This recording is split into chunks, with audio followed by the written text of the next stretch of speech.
Good morning, good afternoon, good evening. कैसे आप सभी? होप सो कि आप सभी अच्छे होंगे। फ्रेंड्स, आज हम नया चैप्टर स्टार्ट करेंगे।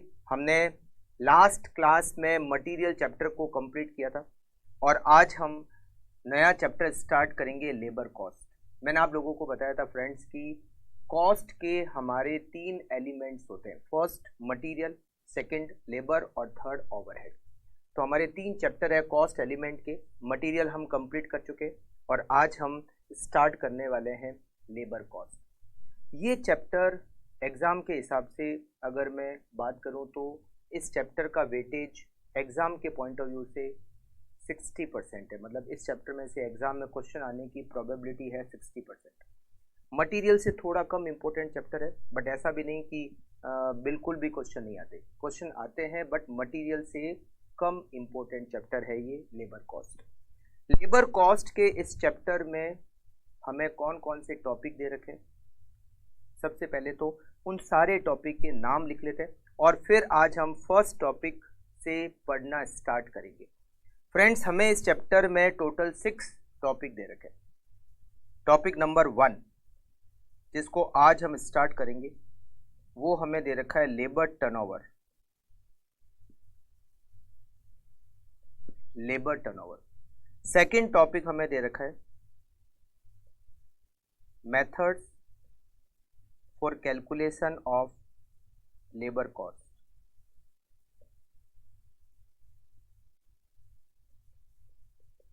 तीसरा टॉपिक हमें दे रखा है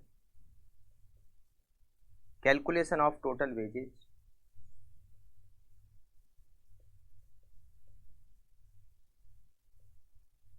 फोर्थ टॉपिक दे रखा है आइडल टाइम। फिफ्थ टॉपिक दे रखा है ओवर टाइम और लास्ट टॉपिक हमें दे रखा है ग्रुप बोनस स्कीम। ये टोटल 6 टॉपिक हमें इस चैप्टर में दे रखे हैं। फ्रेंड्स, इसमें से जो पहले 2 टॉपिक है, फर्स्ट टॉपिक लेबर टर्नओवर और दूसरा topic method for calculation of labour cost, ये 2 टॉपिक हमारे लिए सबसे ज़्यादा इम्पोर्टेंट है इस पूरे चैप्टर में। अच्छा, रिमेनिंग जो 4 टॉपिक है, थर्ड, फोर्थ, फिफ्थ, सिक्स, जिसमें calculation of total wages, idle time, over time, group bonus scheme, ये इम्पोर्टेंट भी कम है और छोटे छोटे टॉपिक भी है। ये जो पहले 2 टॉपिक है जिसमें specifically second topic method for calculation of labour cost, ये टॉपिक इस चैप्टर का सबसे बड़ा टॉपिक है। इम्पोर्टेंट टॉपिक फर्स्ट और सेकंड। फर्स्ट और सेकंड को बिल्कुल आप निशान लगा सकते हैं कि ये दोनों इम्पोर्टेंट टॉपिक है। फ्रेंड्स, लेबर टर्नओवर से आज हम स्टार्ट करेंगे। इजी टॉपिक है और एग्जाम में बहुत बार इसका क्वेश्चन आ चुका है। Labour turnover. लेबर टर्नओवर क्या होता है? What is labour turnover? एक पर्सन जो प्रोडक्शन का काम करता है, एक बिजनेसमैन जिसके एक फैक्ट्री है जिसमें बहुत सारे वर्कर काम कर रहे हैं, प्रोडक्शन का काम कर रहे हैं। प्रोडक्शन का काम करने का मतलब है कि वो रॉ मटेरियल को फिनिश गुड्स में कन्वर्ट कर रहे हैं।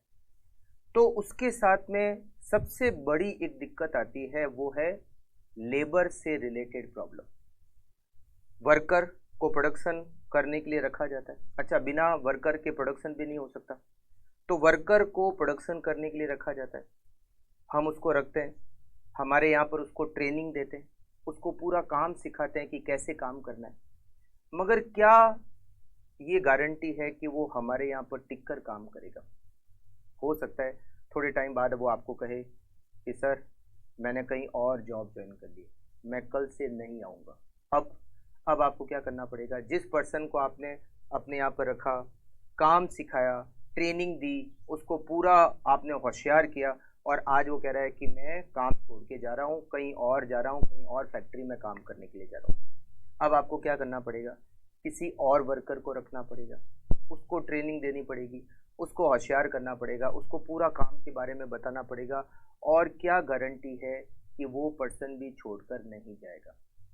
ये जो फैक्ट्रीज होती है जहाँ पर प्रोडक्शन का काम होता है, जहाँ पर बहुत सारे वर्कर काम कर रहे हैं, वहाँ पर ये एक कॉमन दिक्कत है कि वो वर्कर को रखते हैं। अच्छा, वहाँ वर्कर भी बहुत सारे होते हैं, एक एक फैक्ट्री में हो सकता है 500 वर्कर, 700 वर्कर, 1000 फैक्ट्री, ये जो बड़ी बड़ी फैक्ट्रीज होती है यहाँ पर 2-2, 3-3 हजार वर्कर काम कर रहे हैं। तो यहाँ वर्कर रोज ही चेंज होते रहते हैं, 20-25-30 वर्कर तो रोज के चेंज होते रहते हैं। आज कौन, कल कौन, परसों कौन, कुछ छोड़ के चले गए, कुछ नए लिए, कुछ चले गए, कुछ नए लिए, ऐसा चलता रहता है। ये जो ये जो सिचुएशन है जिसमें वर्कर को हम रखते हैं, छोड़ के चला जाता है, कुछ वापस किसी और को रखते हैं, वो भी हो सकता है थोड़ा टाइम बाद में छोड़कर चला जाए। ये जो सिचुएशन है, हम इस सिचुएशन को लेबर टर्नओवर की सिचुएशन कहते हैं। क्यों होता है ऐसा? हो सकता है वर्कर को कहीं और ज़्यादा सैलरी मिल रही है, ज़्यादा वेजेज मिल रही है, इस कारण से वो छोड़ के चला जाता है। वैसे ज़्यादातर छोड़ने का रीज़न ही रहता है। दूसरा रीज़न क्या हो सकता है? हो सकता है कि जहाँ दूसरी जगह पर जा रहा है वहाँ फैसिलिटीज़ ज़्यादा मिल रही है, वेजेस तो बराबर मिल रही है बट फैसिलिटीज़, जो दूसरी फैसिलिटीज़ होती है वो ज़्यादा मिल रही है। ये भी हो सकता है कि वहाँ पर ट्रेनिंग वगैरह की फैसिलिटीज़ ज़्यादा है। हो सकता है कि वहाँ पर वर्किंग एनवायरनमेंट ज़्यादा अच्छा है हमारी फैक्ट्री के बजाय। तो बहुत सारे रीज़न हो सकते हैं, कोई भी रीज़न हो, ये हमारी फैक्ट्री के लिए अच्छा नहीं है। क्योंकि जब एक कंपनी में लेबर टर्नओवर होता है तो पूरी वर्किंग डिस्टर्ब हो जाती है। आज कौन, कल कौन, अब कौन काम कर रहा है, पहले कोई और काम कर रहा था, थोड़े दिन बाद में कुछ और, कोई और लोग काम कर रहे हैं। तो इससे क्या होता है, हमारी वर्किंग डिस्टर्ब होती है, हमारा प्रोडक्शन डिस्टर्ब होता है, और प्रोडक्शन डिस्टर्ब होने की वजह से हमारे यहाँ पर प्रोडक्शन कम हो जाता है। मतलब हम जितना प्रोडक्शन कर सकते थे उतना प्रोडक्शन हम कर नहीं पाते, हम उससे कम प्रोडक्शन कर पाते हैं। और अगर प्रोडक्शन कम होगा तो सेल्स भी कम होगी, और अगर सेल्स कम होगी तो प्रॉफिट भी तो कम होगा। तो ये जो लेबर टर्नओवर है ये हमारे लिए एक नेगेटिव है। मतलब जो फैक्ट्री है, जो मैन्युफैक्चरिंग का काम करते हैं, उसके लिए लेबर टर्नओवर वैसे है नेगेटिव, बट ये कॉमन दिक्कत है। मतलब ज़्यादातर फैक्ट्रीज में लेबर टर्नओवर की सिचुएशन होती है।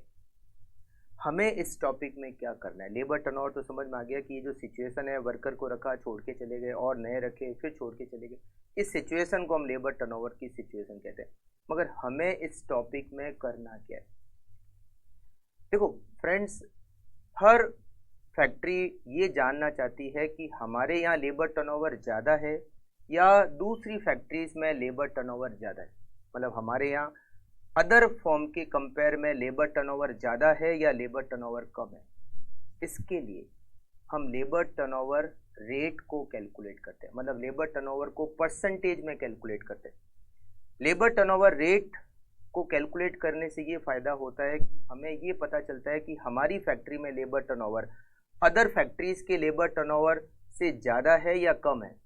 अगर मान लो हमारी फैक्ट्री का लेबर टर्नओवर ज़्यादा है, मतलब हम वर्कर के साथ में ज़्यादा सही तरीके से काम नहीं कर रहे हैं, हम उनको ज़्यादा वेजेस, मतलब सही वेजेस नहीं दे पा रहे, या हम उनको प्रॉपर फैसिलिटीज़ प्रोवाइड नहीं कर रहे, या फिर उनके साथ में एक हेल्दी एनवायरनमेंट होना चाहिए वो उनको हम प्रोवाइड नहीं कर पा रहे, इस कारण से वर्कर हमारे यहाँ टिक कर काम नहीं करता, वो दूसरी जगह चला जाता है। अगर हमारे यहाँ लेबर टर्नओवर की रेट अदर फैक्ट्रीज के कंपेयर में कम है, मतलब ठीक है, अब हमें उसको मेंटेन करना है, ऐसा नहीं है कि ये बढ़ जाए।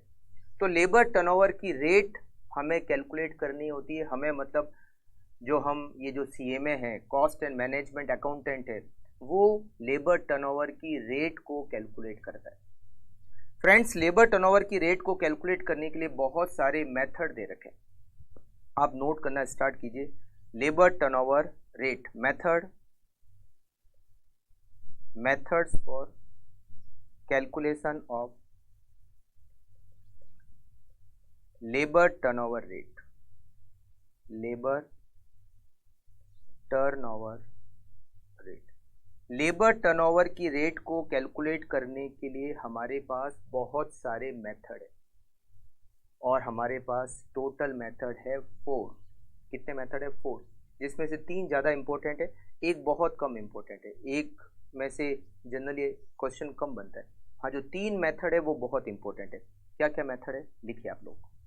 सबसे पहला मेथड लेबर टर्नओवर रेट को, मतलब लेबर टर्नओवर रेट का मतलब है लेबर टर्नओवर को परसेंटेज में कैलकुलेट करना, 5%, 10%, 25%, 30%, कितना।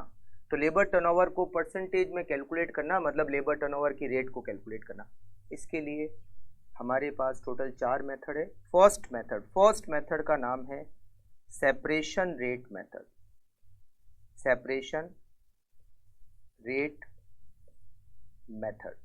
सेपरेशन रेट मेथड में लेबर टर्नओवर रेट को कैलकुलेट करने का फॉर्मूला है number of worker separated, number of workers separated divided by average worker, divided by average worker multiply by 100। Number of worker separated divided by average worker multiply by 100, it is separation rate method. ये जो separation rate method ये कहता है कि labour turnover का मतलब है कि जो भी वर्कर हमारी फैक्ट्री से during the time period separate हो गए वो सब लेबर टर्नओवर है। देखो ये लेबर टर्नओवर की जो रेट निकलती है ये एक पर्टिकुलर टाइम पीरियड की निकलती है, जैसे एक महीने की निकाली या एक क्वार्टर की निकाली या एक साल की निकाली। आप जो भी टाइम पीरियड के लिए रेट कैलकुलेट कर रहे हो, जैसे मान लो आप एक महीने की लेबर टर्नओवर रेट कैलकुलेट कर रहे हो, तो एक महीने में आपकी फैक्ट्री से जितने भी वर्कर सेपरेट हो गए, जितने भी वर्कर सेपरेट हो गए हम उनको क्या कहते हैं, लेबर टर्नओवर। तो परसेंटेज में कैलकुलेट करने के लिए क्या करेंगे, number of worker separated, separate कैसे हो सकता है, या तो वो खुद छोड़ के चला गया या फिर हमने उसको कहा कल से आना मत, जो भी कोई भी कारण रहा हो, जो भी वर्कर हमारी फैक्ट्री से सेपरेट हो गए during the time period divided by average worker multiply by 100। अच्छा ये एवरेज वर्कर कैसे निकालते हैं, opening plus closing divided by 2, opening plus closing divided by 2 equals to average. अच्छा नंबर ऑफ वर्कर सेपरेटेड मतलब जो भी वर्कर हमारी फैक्ट्री से during the time period separate हो गए। तो इससे हम सेपरेशन रेट मेथड से लेबर टर्नओवर रेट को कैलकुलेट कर सकते हैं।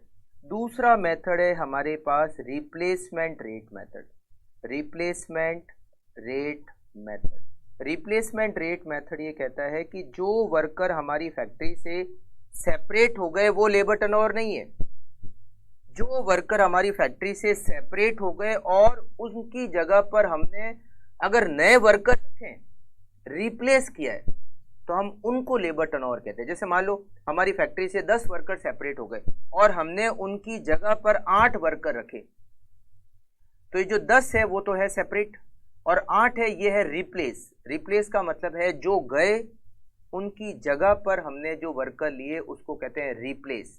तो इसका फॉर्मूला है number of worker replace, number of worker replace divided by average worker multiply by 100, divided by average worker multiply by 100। जो वर्कर हमारी फैक्ट्री से सेपरेट हो गए वो लेबर टर्नओवर नहीं है, जो वर्कर फैक्ट्री से सेपरेट हो गए और उनकी जगह पर हमने जो वर्कर नए लिए उनकी जगह पर, जैसे मान लो मेरे यहाँ पर एक वर्कर काम कर रहा है राम, वो हमारी फैक्ट्री से चला गया छोड़ के, मैंने उसकी जगह पर नए वर्कर को रखा श्याम, तो राम है सेपरेट और श्याम है रिप्लेस। मतलब जो वर्कर फैक्ट्री से छोड़कर गए उनकी जगह पर मैंने जो वर्कर रखे हम उसको कहते हैं रिप्लेस। तो ये फॉर्मूला कहता है number of worker replaced divided by average worker multiply by 100। वो कहता है number of worker separated divide by average, ये कहता है number of worker replaced divided by average worker. अच्छा इसके बाद में तीसरा मेथड है flux rate method, flux rate method. Flux rate method कहता है जो गए और जो उसकी जगह पर आए, मतलब जो सेपरेट हो गए और जो रिप्लेस हो गए उनका एवरेज करो divided by average worker multiply 100। मतलब ये क्या कहता है, half number of worker separated plus number of worker replaced divided by average worker multiply by 100। ये सेपरेट और रिप्लेस का एवरेज करता है। सेपरेट मान लो सेपरेट है 10 और रिप्लेस है 8, तो 10 प्लस 8 का एवरेज करेंगे तो क्या आएगा 9। तो ये कहता है 9 नंबर ऑफ वर्कर, मतलब लेबर टर्नओवर कितना हुआ 9 वर्कर। नंबर ऑफ वर्कर अगर सेपरेट है 10 रिप्लेस है 8, तो एवरेज इन दोनों का एवरेज क्या हो गया 9। तो as per separation rate method जो छोड़कर गए वो लेबर टर्नओवर है, मतलब 10 वर्कर लेबर टर्नओवर है। रिप्लेस कहता है कि जो वर्कर उसकी जगह पर आए जैसे 10 छोड़कर गए उसकी जगह पर 8 है, तो 8 इज लेबर टर्नओवर। ये कहता है जो छोड़कर गए और जो रिप्लेस हुए, 10 और 8 का एवरेज करो, ये होता है 9। 9 इज लेबर टर्नओवर। अब परसेंटेज में निकालना है तो इसके लिए क्या करो, एवरेज का डिवाइड करो, multiply by 100। It is flux rate method. एक और मेथड है एडिशन मेथड। एक और मेथड है एडिशन मेथड, जो बहुत कम चांस है कि एग्जाम में उसका क्वेश्चन आता है। मतलब पहले जो 3 मेथड है, सेपरेशन, रिप्लेसमेंट, फ्लक्स, उसके एग्जाम में ज़्यादा क्वेश्चन आते हैं। एडिशन मेथड, एडिशन मेथड ये कहता है number of worker addition, number of addition. अब ये एडिशंस क्या होते हैं, divided by average worker multiply by 100। Number of additions divided by average worker multiply by 100। अब एडिशंस क्या होता है, नंबर ऑफ एडिशंस का मतलब होता है number of worker replaced, number of worker replaced plus fresh recruitment, plus fresh recruitment. मतलब क्या, ये फ्रेश रिक्रूटमेंट क्या होता है, देखो एक फैक्ट्री में नए वर्कर को रखा जाता है ना, एक फैक्ट्री में नए वर्कर को रखा जाता है। क्यों रखा जाता है, 2 रीजन हो सकते हैं। पहला रीजन, जो वर्कर हमारी फैक्ट्री से सेपरेट हो गए, उसकी जगह पर हमने नए वर्कर रखे, उनको कहते हैं रिप्लेस। और दूसरा कारण होता है, अगर हमने हमारे काम का एक्सपांशन कर दिया, वर्क का एक्सपांशन किया और उसके लिए हमने नए वर्कर को रखे, उसको हम कहते हैं फ्रेश रिक्रूटमेंट। तो हम नए वर्कर क्यों रखते हैं, 2 रीजन होते हैं। एक तो रिप्लेसमेंट, पुराने छोड़कर गए उसकी जगह पर नए लिए, उसको कहते हैं रिप्लेस। और एक हमने काम का एक्सपांशन किया, वर्क का एक्सपांशन किया, उसके लिए हमने नए वर्कर रखे, उसको हम कहते हैं फ्रेश रिक्रूटमेंट। रिप्लेस और फ्रेश रिक्रूटमेंट, इन दोनों को मिलाकर कहते हैं नंबर ऑफ एडिशन। अच्छा, नंबर ऑफ एडिशन, एडिशन को हम रिक्रूटमेंट भी कह सकते हैं। क्या कह सकते हैं, रिक्रूटमेंट। एडिशन का मतलब होता है रिक्रूटमेंट, मतलब कितने वर्कर आए, चाहे उसको एडिशंस कहो चाहे उसको रिक्रूटमेंट कहो, एक ही बात है। तो नंबर ऑफ एडिशंस का मतलब होता है जो गए उसकी जगह पर लिए, उसको तो हम कहते हैं रिप्लेस। और दूसरा, हमने काम का एक्सपांशन किया और उसके लिए हमने नए वर्कर रखे, उसको हम कहते हैं फ्रेश रिक्रूटमेंट। और ये मेथड बहुत बहुत कम यूज का मेथड है, एग्जाम में अभी तक इसका क्वेश्चन नहीं आया। तो ये जो पहले 3 मेथड है इजी है। सेपरेशन रेट बहुत इजी है, याद करना भी इजी है, number of worker separated divide by average multiply by 100। Replacement rate, number of worker replace divide by average worker multiply by 100। Flux rate method, half number of worker separated plus number of worker replace divided by average multiply by 100। हाँ, वैसे तो addition method भी easy है, number of additions divided by average worker multiply by 100। ठीक है, चलिए ये तो हो गया। अच्छा, एवरेज वर्कर के बारे में लिख लीजिए। एवरेज वर्कर कैसे कैलकुलेट करते हैं, average workers equals to opening number of worker, opening number of workers plus closing number of workers, closing number of workers divided by 2। Opening में वर्कर्स, क्लोजिंग में वर्कर्स, दोनों को ऐड करके divide by 2 equals to average number of worker. Correct, बहुत easy है friends. Start करते हैं सीधा क्वेश्चन, पहला क्वेश्चन। और ये पहला क्वेश्चन है आपके सामने, question number 1। From the following information calculate labour turnover rate by different methods. आपको डिफरेंट मेथड से लेबर टर्नओवर रेट को कैलकुलेट करना है। लिखा हुआ नहीं है, मतलब हम सारे मेथड को अप्लाई कर देंगे। ठीक है, आते हैं हमें भैया। ठीक है, चलिए। Number of worker as on 1 जनवरी, हमें ओपनिंग नंबर ऑफ वर्कर दे रखे हैं 7600, हमें क्लोजिंग नंबर ऑफ वर्कर दे रखे हैं 8400। इन दोनों का एवरेज करेंगे तो हमें एवरेज वर्कर मिल जाएंगे और वो होंगे 8000। ठीक है, during the year during the year 80 worker left, 80 छोड़कर चले गए, एंड 320 वर्कर वर डिस्चार्ज, 320 भी गए। तो हमारे यहाँ वर्कर सेपरेट कितने हो गए, 80 प्लस 320, 80 भी गए 320 भी गए, 80 और 320 दोनों मिलाकर होते हैं 400। मतलब number of worker separated equals to 400। 1500 workers were recruited, ये हो गया टोटल इतने वर्कर हमने लिए। कितने वर्कर लिए? 1500 during the year. Of this, उसमें से 300 worker were recruited because of exit. Total हमने 1500 वर्कर लिए, उसमें से 300 वर्कर जो वर्कर छोड़कर गए उसकी जगह पर लिए। तो ये जो 300 है ना, ये है रिप्लेस। हमने टोटल 1500 का रिक्रूटमेंट किया, उसमें से 300 वर्कर तो वो रिक्रूटेड किए जो छोड़कर गए उसकी जगह पर लिए, मतलब ये हो गया रिप्लेस। और जो रिमेनिंग 1200 हमने लिए वो एक्सपांशन किया हमने काम का, उस कारण से रखे। इसको हम कहते हैं फ्रेश रिक्रूटमेंट। क्या कहते हैं? अगर हम काम का एक्सपांशन करते हैं और इसके लिए वर्कर रखते हैं तो उसको हम कहते हैं फ्रेश रिक्रूटमेंट।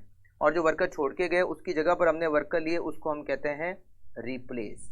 तो देखो हमारे पास में सारी इंफॉर्मेशन है, लिख लेते हैं और फटाफट से सारी रेट कैलकुलेट कर लेते हैं यहाँ पे। ठीक है, चलिए सबसे पहले हम यहाँ पर कैलकुलेट करते हैं एवरेज वर्कर।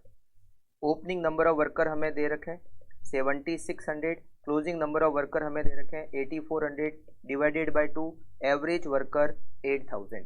फिर हम कैलकुलेट करते हैं number of worker separated. Number of worker separated equals to 80 plus 320 equals to 400। फिर हम कैलकुलेट करते हैं number of worker replaced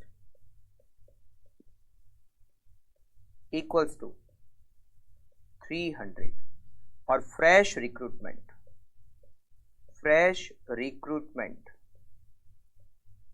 1200। 1500 total लिए, उसमें से 300 रिप्लेस है, 1200 फ्रेश रिक्रूटमेंट है। अच्छा, addition, number of addition 1500। Total हमने कितने नए वर्कर लिए? 1500 लिए। ठीक है, चलिए अप्लाई करें। सबसे पहले separation rate method.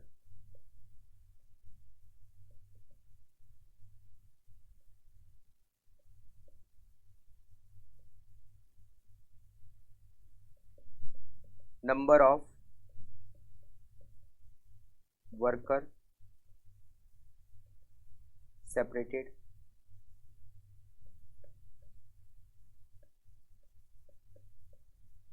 Divide by average worker multiply by 100। Separated 400, average 8000, 5%। Replacement rate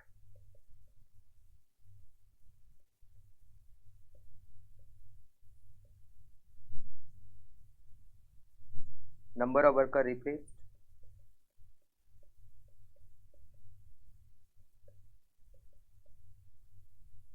divided by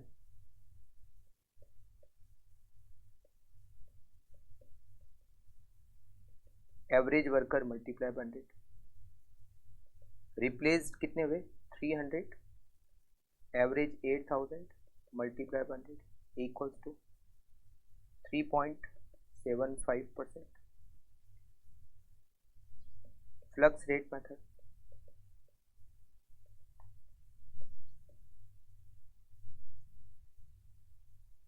equals to half number of worker separated plus number of worker replaced divided by average worker multiply by 100। Number of worker separated, half separate हो गए 400, replace हुए 300 divide by 8000 multiply by 100 equals to 350 divided by 8000 multiply by 100, it is 4.375। 4.375 correct. उसके बाद में next 4th number addition method.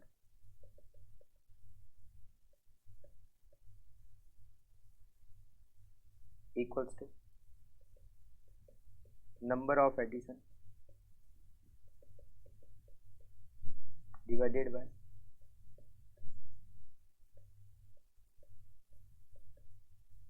average worker multiplied by 100. Number of addition 1500 equals to 18.75। फटाफट से आप लोग भी इसको कंप्लीट कर लीजिए।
Okay.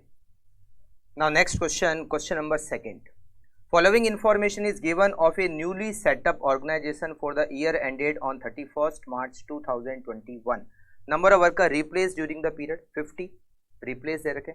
Number of worker left and discharge means separate 25. Average number of worker 500. Very nice. बहुत सब कुछ तो दिया हुआ है. Calculate the employee turnover rate using separation method and flux method. चलिए ये तो बहुत easy question है. Separation rate method. Separation rate equals to number of workers separated divided by average worker multiply by 100. Number of workers separated 25 divided by 500 multiply by 100 equals to 5%. Flux rate equals to number of worker separated, half करने आगे के लिख देंगे, plus number of worker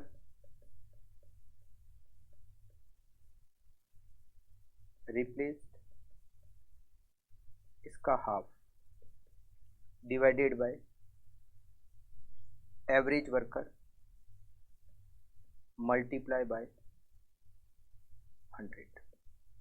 Number of worker separated 25, number of worker replaced 50,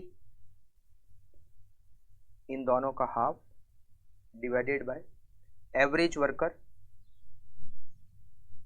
500 multiply by 100 equals to 25 plus 50 divided by 2 divided by 500 multiplied by 100 equals to 7.5%. ये तो बहुत easy question था.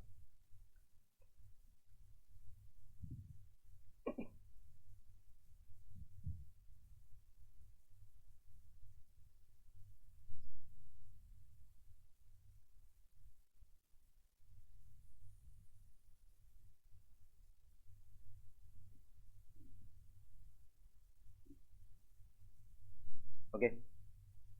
Next question, question number 3. ये question दिसंबर 2013 के exam में आ चुका है। During a month the following information is obtained from the personal department of a manufacturing company. Labour force at the beginning of the month 1900, ये opening number of worker दे रखे हैं, and at the end of the month it is 2100, तो average करेंगे तो हो जाएगा 2000। 25 people left and 40 were discharge, इन दोनों को ऐड करेंगे तो आएगा number of worker separated 65। 280 worker were engaged, out of which only 30 were appointed in the vacancy created by the number of worker separated. मतलब जो छोड़कर गए उसकी जगह पर हमने 30 वर्कर रखे, इसको कहते हैं रिप्लेस। तो 280 में से 30 रिप्लेस है, रिमेनिंग 250 इज फ्रेश रिक्रूटमेंट। आपको लेबर टर्नओवर, रिप्लेसमेंट और फ्लक्स मेथड से कैलकुलेट करना है। Replacement rate, replacement rate, number of worker replaced divided by average worker multiply by 100। Number of worker replaced 30 divide by average 2000 multiply by 100 equals to 1.5%। Then flux rate method, flux rate method, flux rate का formula half number of worker separated plus number of worker replaced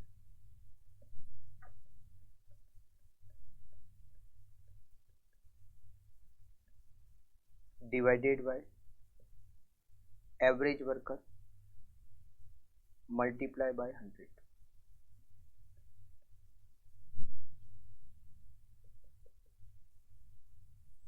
half number of worker separated हमें यहां दे रखे हैं 65, number of worker replace हमें दे रखे हैं 30, average worker हमें दे रखे हैं 2000 मल्टीप्लाई बाय 100।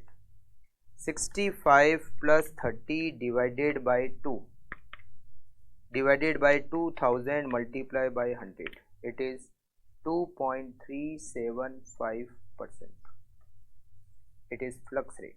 ओके, तो ये तो इजी क्वेश्चन था बिल्कुल।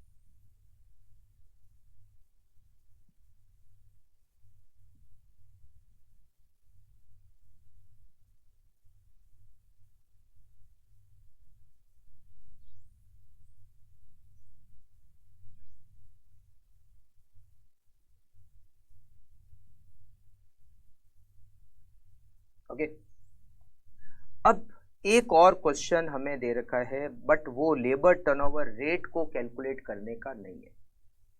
देखो, जब एक कंपनी में लेबर टर्नओवर होता है तो कंपनी की जो वर्किंग है, प्रोडक्शन की जो वर्किंग है वो डिस्टर्ब होती है।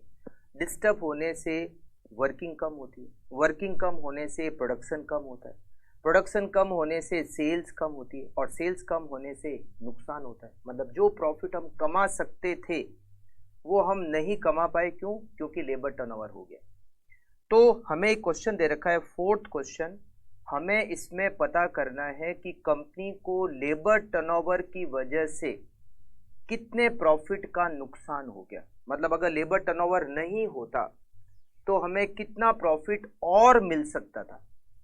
अगर लेबर टर्नओवर नहीं होता तो हमें कितना प्रॉफिट और मिल सकता था, ये हमें पता करना है क्वेश्चन नंबर 4 पे। ठीक है, देखिए पढ़ते हैं, फिर इसको सॉल्व करते हैं। इजी क्वेश्चन है, और ये लेबर टर्नओवर, यहाँ पर हमारा ये जो टॉपिक है लेबर टर्नओवर, ये एंड हो जाएगा। ध्यान से, बिल्कुल ध्यान से समझना। जून 2011 के एग्जाम में आ चुका है। The management of zenith company limited are worried about their increasing labour turnover in the factory, and before analyzing the cause and taking remedial step, they want to have an idea of the profit lost foregone as a result of labor turnover last year। मतलब labour turnover की वजह से हमारा profit कितना कम हुआ, हमें इसको calculate करना है। ठीक है, तो पहली लाइन में तो ये, पहली 3 लाइनों में तो यही दे रखा है, हमें ये पता करना है कि लेबर टर्नओवर की वजह से हमारा प्रॉफिट कितना कम हो गया। लास्ट ईयर हमारी सेल्स 83,03,300 थी और हमारा प्रॉफिट का जो रेशियो, ये लिखो पीवी रेशियो, मतलब इसका पूरा नाम तो होता है वैसे प्रॉफिट वॉल्यूम रेशियो, बट अभी आप इसको ये समझो इट इज प्रॉफिट रेशियो। अभी हमारी सेल्स 83,03,300 और हमारा प्रॉफिट 20% है। ठीक है, total number of actual hours worked by the direct labour force was 4,45,000 hours. Worker ने टोटल 4,45,000 घंटे काम किया। वर्कर ने जो काम किया है 4,45,000 घंटे पूरे साल भर में। The actual labour hours include 30,000 hours attributable to training new recruit, out of which half of the hours were unproductive. ये जो 4,45,000 एक्चुअल आवर्स है उसमें 30,000 आवर्स नए वर्कर को ट्रेनिंग जो हमने दी वो भी इसमें इंक्लूडेड है। मतलब 4,45,000 घंटे में 30,000 घंटे वो इंक्लूड है जो हमने नए वर्कर को ट्रेनिंग में हमने खर्च किए। अच्छा, उस वो जो 30,000 आवर्स ट्रेनिंग में लगे उसमें से आधे प्रोडक्टिव है, half of the hours were productive और आधे अनप्रोडक्टिव। मतलब 30,000 घंटे जो ट्रेनिंग दी उसमें 15,000 घंटे प्रोडक्टिव है और 15,000 घंटे अनप्रोडक्टिव है। As a result of delay by the personal department in filing vacancy due to labour turnover, 60,000 potentially productive hours were lost due to labour turnover. 60,000 potential productive hours का loss हो गया। मतलब ये क्या होता है, देखो जैसे मान लो हमारी फैक्ट्री में आज 5 मजदूर काम कर रहे हैं, हर मजदूर एक दिन में 8 घंटे काम करता है। ठीक है, अब एक दिन ऐसा हुआ कि उसमें से एक मजदूर ने आके कहा कि मैं आज से जॉब छोड़ रहा हूँ, नहीं आऊँगा, और वो चला भी गया। अब हमने कहा चलो भाई इसकी जगह पर दूसरा रखें, है ना, तो रखने में टाइम तो लगेगा। मान लो हमने एक दिन में रख भी लिया, मगर एक दिन में वो वर्कर अगर नहीं जाता छोड़ के तो वो उस दिन तो 8 घंटे काम करता। हाँ माना हमने अगले दिन सुबह नए वर्कर को रख लिया तो अगले दिन वापस हमारे यहाँ 5 वर्कर हो गए, मगर आज तो 4 वर्कर ही है। एक वर्कर आज सुबह छोड़ के गया कि बस अब मैं छोड़ के जा रहा हूँ, तो आज वो जो काम कर सकता था 8 घंटे, वो 8 घंटे का तो नुकसान हो गया। अगर वो छोड़ के नहीं जाता तो 8 घंटे ज़्यादा काम होता। अब एक वर्कर 8 घंटे काम कर रहा है तो 5 मजदूर एक दिन में 40 घंटे काम कर रहे हैं, मगर अब एक छोड़ के चला गया तो 32 घंटे ही काम हो रहा है, तो आज के 8 घंटे का तो नुकसान हो गया। मतलब अगर वो वर्कर काम करता तो 8 घंटे आज ज़्यादा काम होता, ज़्यादा काम होता तो ज़्यादा प्रोडक्शन होता, ज़्यादा प्रोडक्शन होता तो ज़्यादा सेल्स होती। तो ये कह रहा है कि वर्कर छोड़कर गए, उसकी वजह से हमें 60,000 आवर्स का लॉस हो गया पूरे साल भर में, 60,000 घंटों का नुकसान हो गया। मतलब अगर लेबर टर्नओवर नहीं होता तो 60,000 घंटे हम ज़्यादा काम कर सकते थे। अच्छा, 60,000 घंटे तो ये, प्लस वो जो नए वर्कर आए हमने उनको ट्रेनिंग दी और ट्रेनिंग में 30,000 घंटे लग गए। हाँ, वो 30,000 घंटे पूरे ट्रेनिंग में खराब नहीं हुए, आधे प्रोडक्टिव है और आधे अनप्रोडक्टिव है, तो अभी 30,000 में आधे तो खराब हो गए, तो 30,000 के आधे कितने होते, 15,000 घंटे। तो लेबर टर्नओवर की वजह से 60,000 घंटे तो ये और 15,000 घंटे उनको ट्रेनिंग में खराब, टोटल 75,000 आवर्स का लॉस हो गया। मतलब अगर लेबर टर्नओवर नहीं होता तो मैं 75,000 घंटे ज़्यादा काम करता, हमारी फैक्ट्री में 75,000 घंटे ज़्यादा काम होता, और अगर 75,000 घंटे ज़्यादा काम होता तो ज़्यादा प्रोडक्शन होता, ज़्यादा प्रोडक्शन होता तो ज़्यादा सेल्स होती, ज़्यादा सेल्स होती तो ज़्यादा प्रॉफिट होता। तो प्रॉफिट का नुकसान हो गया क्योंकि लेबर टर्नओवर हो गया। इस नुकसान को कहते हैं अपॉर्चुनिटी लॉस। मतलब अगर लेबर टर्नओवर नहीं होता तो ज़्यादा काम करते, ज़्यादा प्रोडक्शन होता, ज़्यादा सेल्स होती तो ज़्यादा कमाते, नहीं कमा पाए क्योंकि लेबर टर्नओवर हो गया, और इसको हम कहते हैं अपॉर्चुनिटी लॉस। तो देखो हम सबसे पहले तो अपॉर्चुनिटी लॉस कैलकुलेट करते हैं। अच्छा, इसके अलावा लेबर टर्नओवर की वजह से और भी नुकसान हुए, ये 4 और नुकसान दे रखे हैं।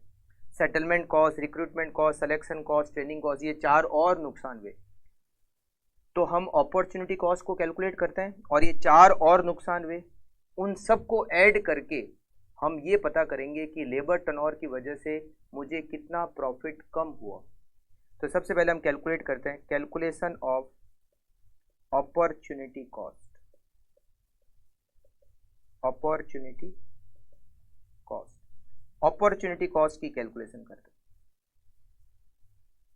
Last year sales, last year मेरी सेल्स कितनी थी? 83,03,300, 83,03,300। अच्छा, लास्ट ईयर वर्किंग कितनी थी? Last year working, last year मेरी वर्किंग थी 4,45,000, जिसमें 15,000 अनप्रोडक्टिव आवर्स इंक्लूडेड है, हटा दो। तो मतलब लास्ट ईयर मैंने टोटल 4,30,000 घंटे काम किया।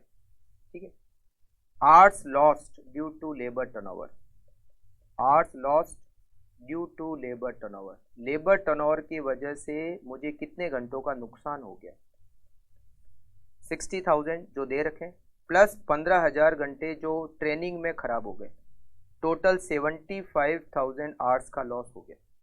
अब देखो समझना, लास्ट ईयर मैंने कितनी सेल्स की? लास्ट ईयर हमारी सेल्स थी 83,03,300, और ये इतनी सेल्स 4,30,000 घंटे काम करके थी। तो मैं हर घंटे की वर्किंग से कितनी सेल्स करता हूं?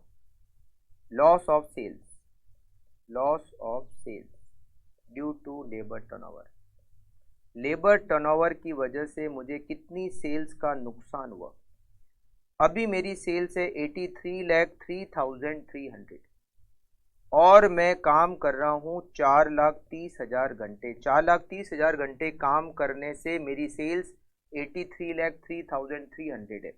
अगर लेबर टर्नओवर नहीं होता तो मैं 75,000 आवर्स और काम करता। अगर 75,000 आवर्स काम करता तो मेरी और ज़्यादा सेल्स होती। कितनी ज़्यादा सेल्स होती?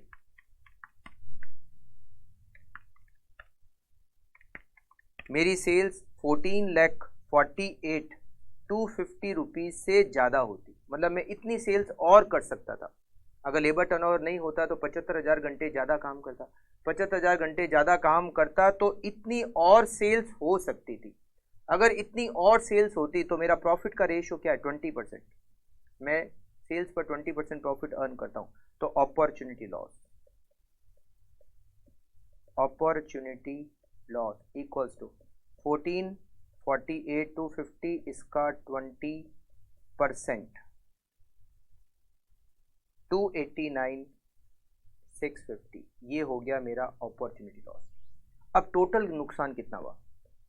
Statement showing, statement showing decrease in profit, decrease in profit due to labour turnover. Labour turnover से मेरा प्रॉफिट कितना कम हो गया? लेबर टर्नओवर की वजह से। देखो, एक तो मुझे अपॉर्चुनिटी लॉस हुआ, अभी मैंने कैलकुलेट किया अपॉर्चुनिटी लॉस, ये मैंने कैलकुलेट किया 289,650, ये तो हो गया मेरा अपॉर्चुनिटी लॉस। कि लेबर टर्नओवर नहीं होता तो ज़्यादा घंटे काम करते, ज़्यादा घंटे काम करते तो ज़्यादा प्रोडक्शन होता, ज़्यादा प्रोडक्शन होता तो ज़्यादा सेल्स होती, ज़्यादा सेल्स होती तो इतना प्रॉफिट ज़्यादा होता। ये तो हो गया अपॉर्चुनिटी लॉस। प्लस इसके अलावा ये देखो, ये 4 और नुकसान हो गए। सेटलमेंट कॉस्ट 43,520, सेटलमेंट कॉस्ट लगी। और क्या कॉस्ट लगी? Recruitment cost 34,520, 34,520 recruitment cost.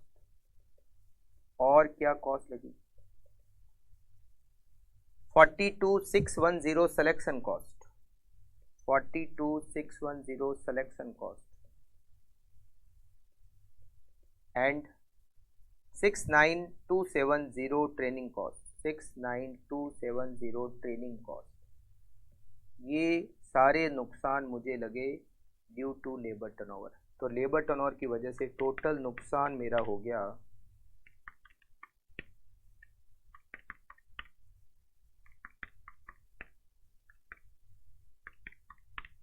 479,570। Labour turnover की वजह से मुझे जो टोटल नुकसान हुआ है वो है 479,570। करेक्ट। आप इसको फटाफट से कंप्लीट कर लीजिए।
तो ये हमारा इस चैप्टर का पहला टॉपिक कंप्लीट हो गया, लेबर टर्नओवर। दो टाइप के क्वेश्चन बनते हैं। लेबर टर्नओवर की रेट को कैलकुलेट करना, जो हमने 4 मेथड डिस्कस की, separation rate, replacement rate, flux rate और एडिशन रेट। ठीक है। और फिर हमने कैलकुलेट किया कि लेबर टर्नओवर की वजह से हमें कितने प्रॉफिट का नुकसान हुआ, उसको कैलकुलेट कैसे करते हैं, इसके लिए हमने अभी क्वेश्चन नंबर 4 सॉल्व किया। तो दो टाइप के क्वेश्चन ही बनते हैं, रेट कैलकुलेट करना और प्रॉफिट का कितना नुकसान हुआ उसको कैलकुलेट करना। तो ये हमारा फर्स्ट टॉपिक इस चैप्टर का कंप्लीट हो गया। मैंने आपको बताया टोटल 6 टॉपिक है, जिसमें से पहला टॉपिक हमारा कंप्लीट हो चुका है। अब मैं बात करूं दूसरे टॉपिक की, जो इस चैप्टर का सबसे इंपॉर्टेंट पार्ट है, वो है method for calculation of wages. Wages कैसे कैलकुलेट करते हैं फ्रेंड्स? वेजेज को कैलकुलेट करने के बहुत सारे मेथड बने हुए, बहुत सारे, और हमारे कोर्स में बहुत सारे मेथड है। हमने मेथड के क्वेश्चंस को 2 पार्ट में बांटा है। पहले हम 4 मेथड डिस्कस करेंगे, फिर हम बाकी के मेथड डिस्कस करेंगे। पहले 4 मेथड जो कि इंपॉर्टेंट 4 मेथड है, पहले हम उनको डिस्कस करेंगे, उनके क्वेश्चन सॉल्व करेंगे, फिर रिमेनिंग जो मेथड है वो बाद में डिस्कस करके बाद में उसके क्वेश्चन करेंगे। तो वेजेज को कैसे कैलकुलेट किया जाए उसके मेथड, चलिए नोट करना स्टार्ट करते हैं। आप लिखिए method for calculation of wages. Methods for calculation of wages.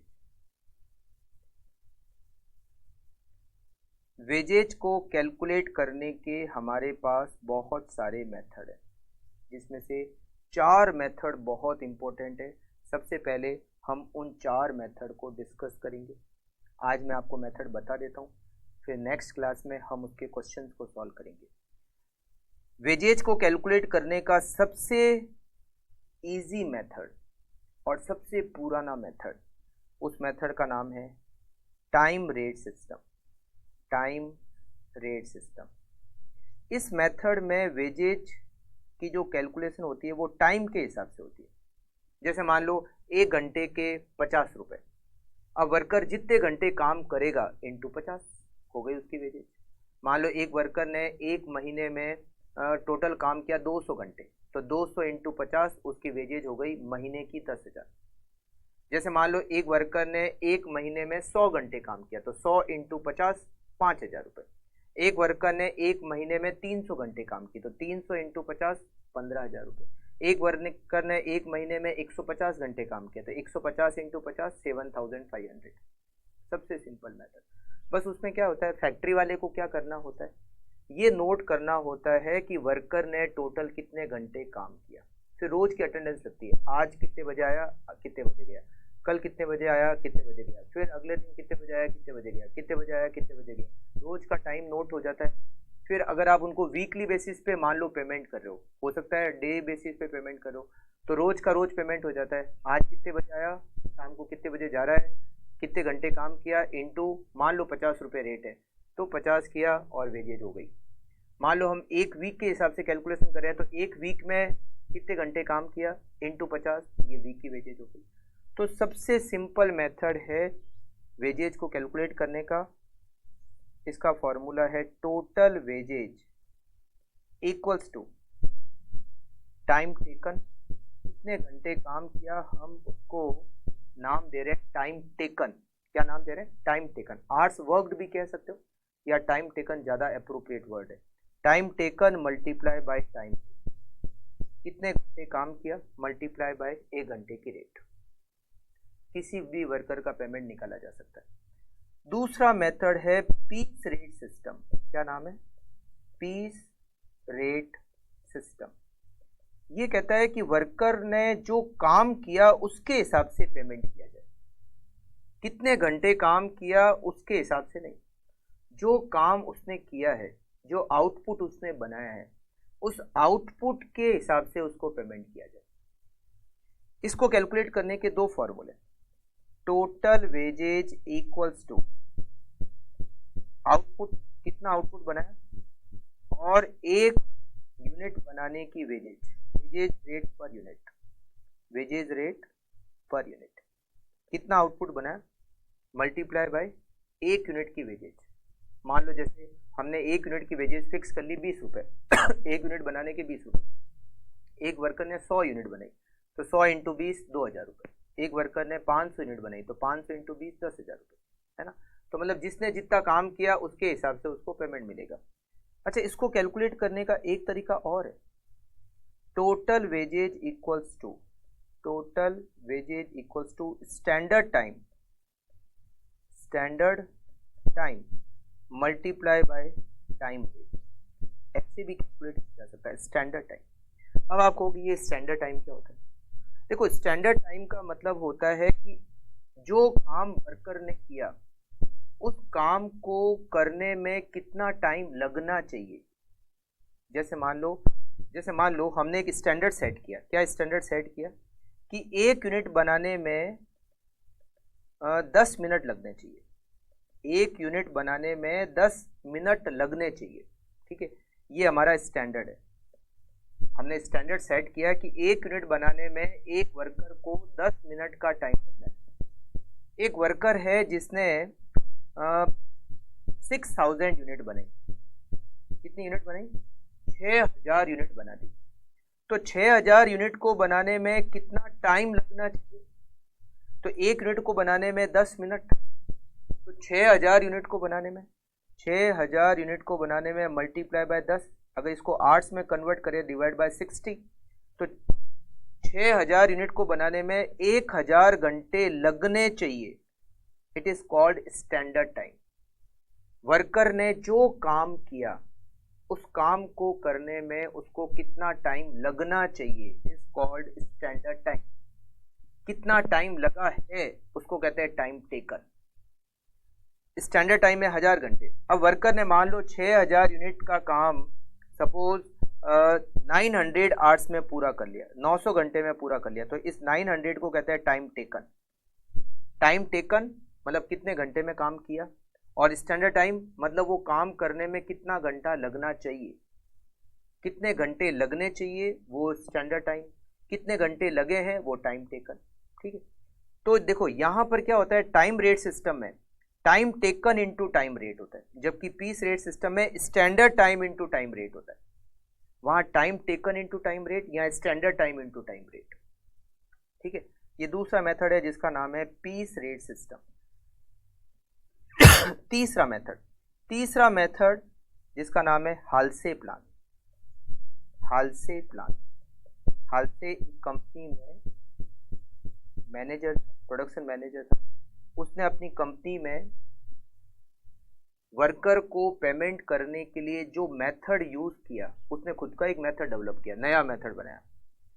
वो मेथड बहुत सारी कंपनियों को अच्छा लगा कि ये मेथड तो ठीक है, तो उस मेथड का नाम हो गया हाल्से प्लान, मतलब हाल्से मेथड। हाल्से प्लान क्या था? ये कहता है ये मेथड ये कहता है कि जो वर्कर फास्ट स्पीड से काम करता है। देखो, दो टाइप के वर्कर होते हैं, एक तो होता है एफिशिएंट और एक होता है इनएफिशिएंट। एफिशिएंट वो होता है जिसकी स्पीड अच्छी है, तेज काम करता है, फटाफट काम करता है, और एक इनएफिशिएंट होता है धीरे धीरे काम करता है, टाइम ज़्यादा खराब करता है ना, वो होता है इनएफिशिएंट। तो हाल्से कहता है कि जो वर्कर एफिशिएंट है उसको ज़्यादा पेमेंट मिलना चाहिए। किससे? इनएफिशिएंट से।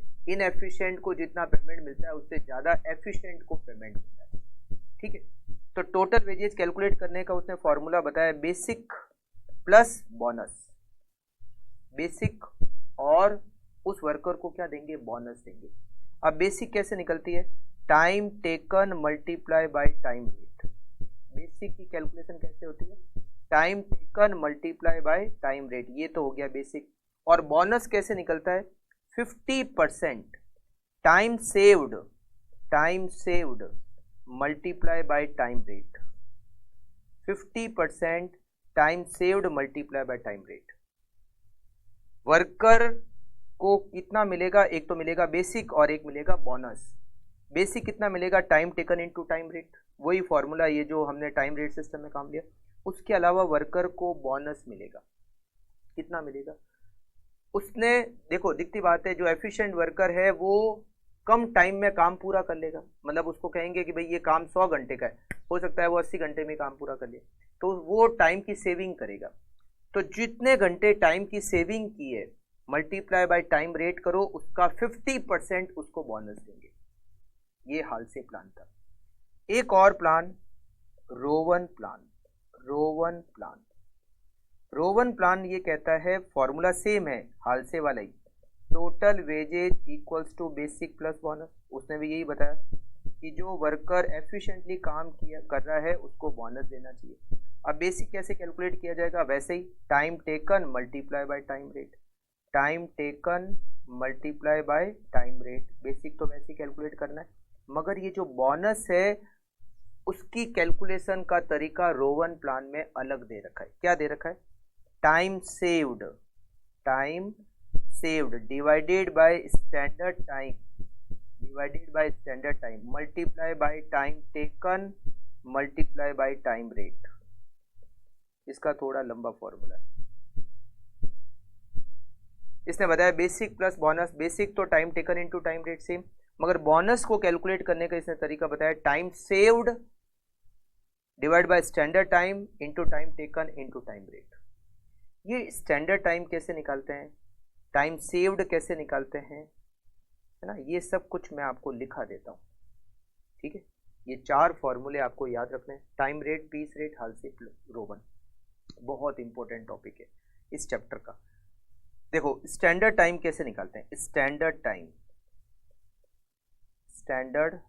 टाइम इक्वल्स टू आउटपुट, जितना आउटपुट बनाया वर्कर ने, multiply by standard time per unit. जैसे वर्कर ने, अभी हमने लिया कि एक वर्कर ने 6000 यूनिट बनाई और एक यूनिट को बनाने का स्टैंडर्ड टाइम है 10 मिनट, तो 6000 यूनिट को बनाने का स्टैंडर्ड टाइम हो गया 1000 घंटे स्टैंडर्ड टाइम।